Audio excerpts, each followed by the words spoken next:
So now we can go back to users go, so to this request handler, and there, after checking for the validity of the credentials, we can now use the utils package to generate such a JSON web token with that generate token method we just worked on. Now we need to pass the email and user ID to that function here, and of course we can get that from the user struct on which we're working here. So here I got my user, and I'll send the email to generate token and also the ID. However, we have to be careful regarding the ID, because that user struct instance that is populated by should bind JSON will actually only contain the email and password, because the ID is not part of the incoming request.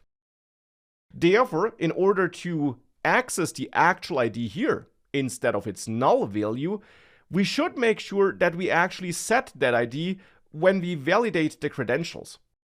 So in the user go file, where we manage this user model, in validate credentials, we should actually not just retrieve the password, but instead also the ID, and then of course also set that when we use scan here. So that before we set the retrieved password, we also bind UID. So the ID of the user struct on which we're calling validate credentials. You could of course also implement this in a separate method if you want to write this in a bit of a cleaner way, but here I'm doing it all in one step, and therefore back in users go, we now should have the ID set when we call generate token.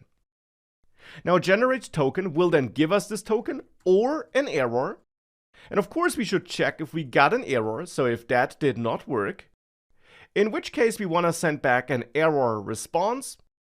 And here I'll use the internal server error status code, and I'll still say could not authenticate user, but of course you can use any error message you want. But after this if check, we know that we do have a token, and therefore now, maybe besides sending back that message here, we should now also send back that token. So a token key, and as a value that token, this token here, which we got when we called generate token. So now this token is sent back with the response. Well, and with all that added, if you save everything and you run the application, if you log in with valid credentials, you should actually get the token in the response. Now I'm not getting it here, so let's see what went wrong here. And what did go wrong is here in the JWT Go file, when I call sign string says that the key can be of any type, but actually you should convert it to a byte slice, like this, so that you send such a byte slice to sign string. With that done, if we save everything again and start this server again, if we try sending this request again, now you see I got back an OK response, and now here I got this message and then this token. And that's how such a token looks like.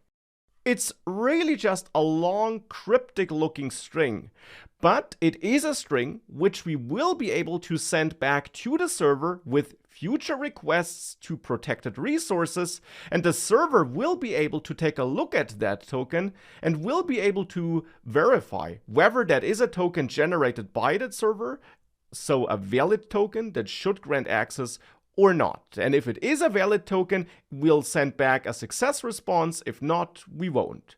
And therefore adding this auth protection here and requiring that token, that's what we'll work on next.